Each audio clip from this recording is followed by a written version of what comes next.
Hello everyone. We've made 2 of these videos before, so the use of the term top 10 is questionable at best. Still, every year there are new orchids in our collection that, when we look at them, even if the flowers are nice or they smell good, we mostly got them because they look good or interesting when not in flower. So we had to make another video about the newer ones, or the ones that didn't make the cut the last time we made a video like this.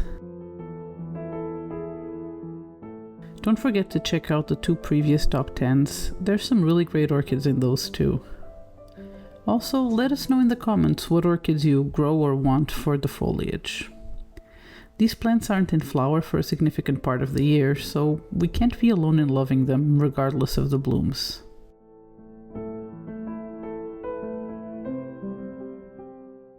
The first one on the list, that we made in no particular order, is our Capanemia superflua. We've had this one in bloom once before, and I'm not gonna lie, the blooms were very pretty, albeit very small.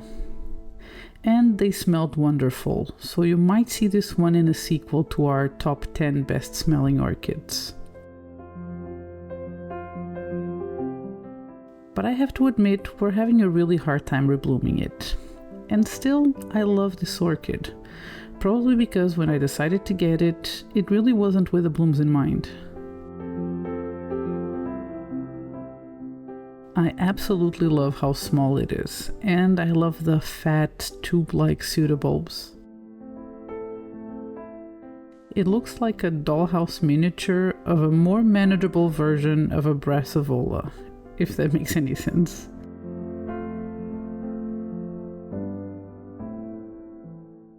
You will see a lot of miniatures on this list. As the years go by and space becomes more spare, I thank the plant gods that I find mini anything absolutely adorable. I mean, we did a big order of almost 20 orchids earlier this year, and they barely made a dent on the space in our shelves. And this one was one of the first so-called mini orchids that we got, and I still absolutely love the way it looks. It's not looking its best right now. I've noticed that it seems to look a little rough around this time of year, only to then bounce back as soon as spring hits. Now, if only she would also bloom so I can smell the flowers again.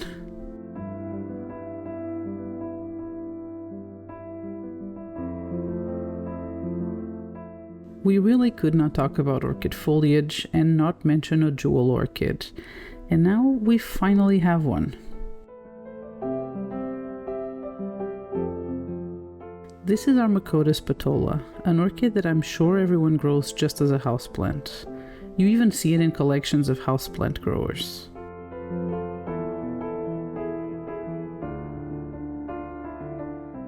And now that ours decided to bloom, yeah, there's no way anyone looks at those sad little flowers and thinks, that's the orchid for me.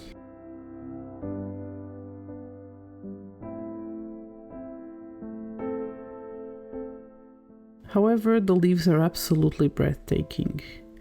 Not only do they have this really beautiful, contrasting checkerboard pattern with bright green and then a deep, almost black green, but the leaves sparkle so much under the right lighting. It's hard to capture on camera, but in real life you can see it really, really well. And the leaf shape is really cute and rounded. When the plants get bigger, they look really beautiful and full. If this one does well for me, I'm sure we'll get a couple more jewel orchids, but from what I can tell, none of them is as beautiful as this Macodes.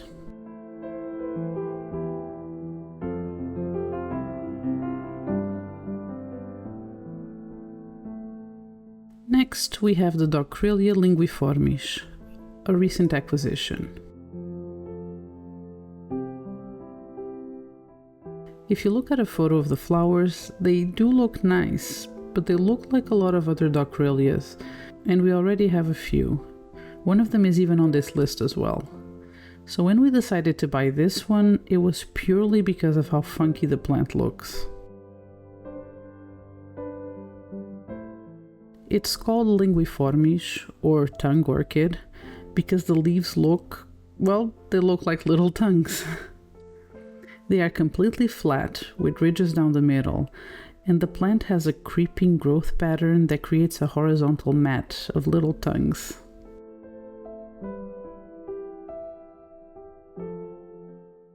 We also grow succulents, so I think you can see why we would love all these weird leaf shapes.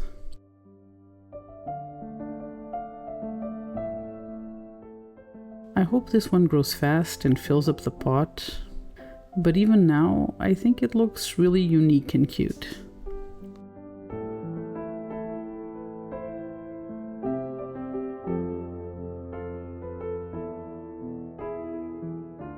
Another recent acquisition is the Maxillaria atrosanguinea. We had already put the Maxillaria tenuifolia on a previous episode of this series for the same reason. I absolutely love these grassy plants. I just can't resist running my fingers through them once in a while, and when they also come with really adorable round and plump pseudobulbs, how can I resist? This plant has pretty flowers, but one thing that proves that we got it mostly for the plant itself was that we could not figure out if its flowers look similar to the tenuifolia or not. Some websites show a dark, more closed-off flower, others show a flower that's red and more open, just like the tenuifolia. And still, we picked this one up, because either way, I wanted to have this grassy, cute plant on my shelves.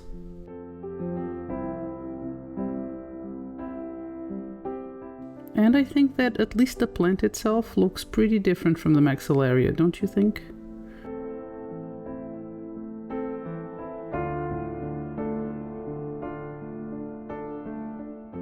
Next, we have another miniature, the Ornithocephalus cochleariformis.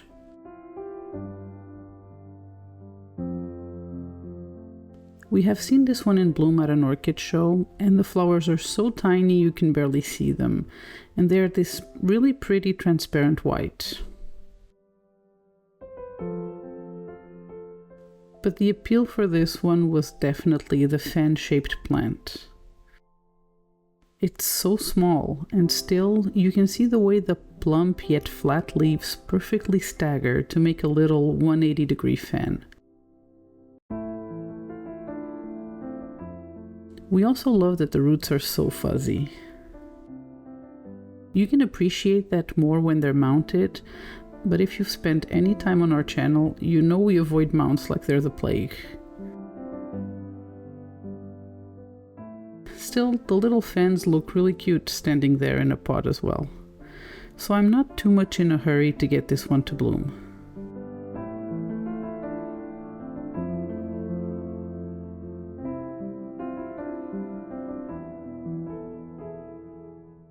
Speaking of mounts, next we chose the Bulbophyllum polliculosum.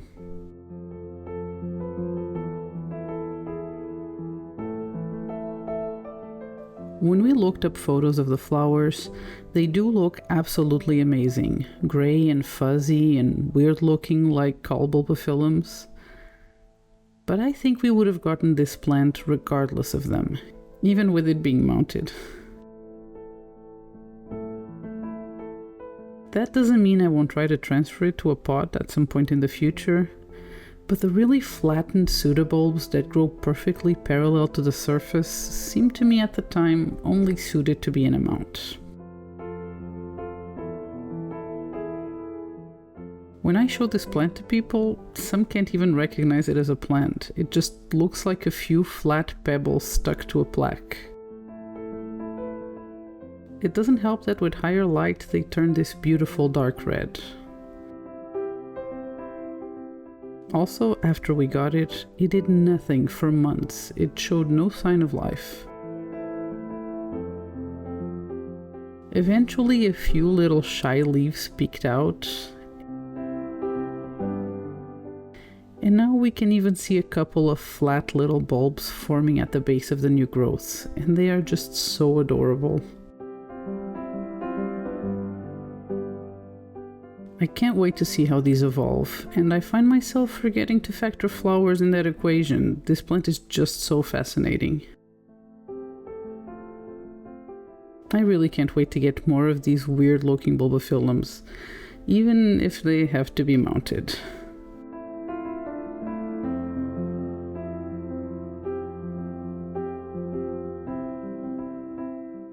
An orchid we've had for ages now and never made it to these lists is the Neofinetia falcata. And that's for two reasons. First, the flowers are so amazing and smell so good, it just felt wrong to say we grow them for the foliage. And second, we were hoping to get some more varieties of Neofinetia, because there are some really stunning ones with variegation, with wider and shorter leaves, just the works.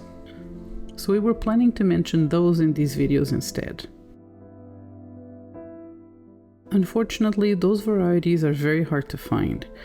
Only one store here in Europe seems to have them, and I haven't been able to justify paying high shipping for one or two already really expensive plants. Still, the normal basic Neofinetia is already something worthy to grow for the foliage. Just look at her. It started years ago with two little fans when we got it, and now it's a full spiky ball. No wonder the Japanese made a whole hobby out of growing these in beautiful altar-like moss mounds.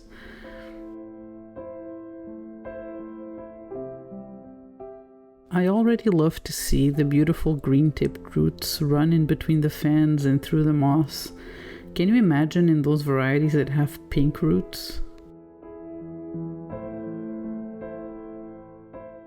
This plain normal Neofinetia falcata is one of our favorite orchids for many reasons, and the way the plant itself looks is definitely a main one.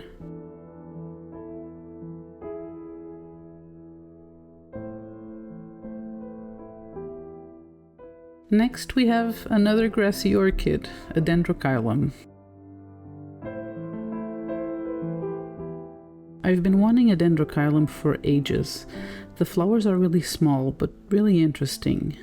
They make these vertical sprays that look really unusual. But still, with my love of grassy looking plants, as soon as I saw them, the flowers took the back seat. And unlike with Maxillarias, there are some grassy Dendrochilums that are quite small, and this one is one of them.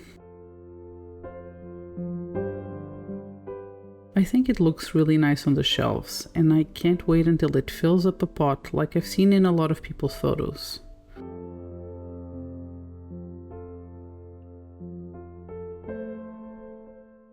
As you probably know, I have a weakness for rupiculus Laelias. These little cattleyas are so amazing.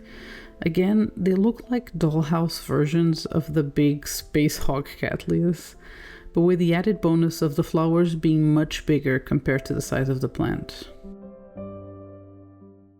And the one we got most because of how the plant looks is the liliputana. And as the name indicates, it is incredibly small, even for a rupiculus Laelia.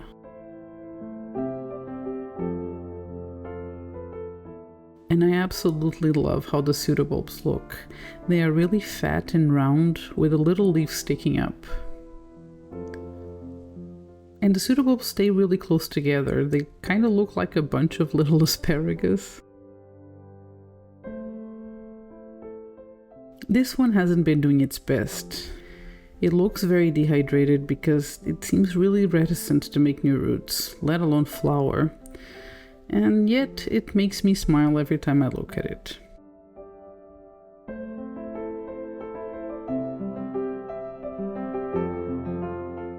And finally, we have the other Dockrillia we added to the list this time. And this one is a bigger one. but the pseudobulbs kinda look like upright bananas growing along the rhizome. It also reminds us of these fat and short pens, if anyone watching is also a pen collector.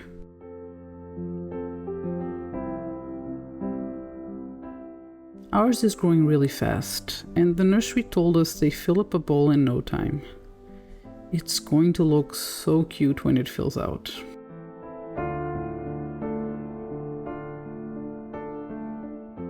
And there's just something about a plant with really fleshy parts. Again, you can really tell we love succulents as well. The flowers are really pretty. We have flowered this one before, but I look the most forward to filling up that bowl with little green pens.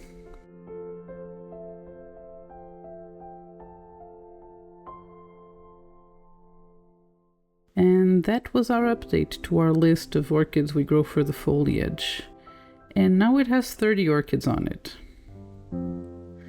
I hope you enjoyed the video, and let us know if there's any of these you actually don't agree with. I find this hobby and our tastes can be so personal. We also would really love if you took the time to subscribe to the channel and put a like on the video. We also have a super thanks option available in case you want to support our plant purchase addiction monetarily. We'll see you next week. Goodbye.